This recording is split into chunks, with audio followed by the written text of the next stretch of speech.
ያዘጋጁን ንፍሮ ተቀቀለ። ያንን ንፍሮ በሉ። ልደታ ማርያም ብለን ንፍሮ የምንቀቅልበት ምክንያት እንቁልና ባዕድ አምልኮ አይደለም። በእንጨት ስር በተራራ በሊባኖስ ተራራ በእንጨት ስር ማን ተወለደች? ማን ተወለደች?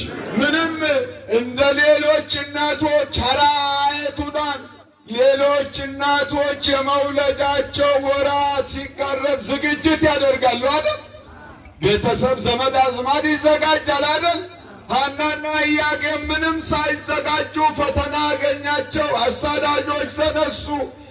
ድንግል ማርያምን በሆዷ ያዘች። ሐና ከኢያቄም ጋር ወደ ሊባኖስ ተራራ ተሰደደች። እዚያው ወለደች። እዚያው ንፍሮ ቀቀሉ። በንፍሮ ተራሰች። ዛሬ እመቤታችን በረከቷ ይደርብን።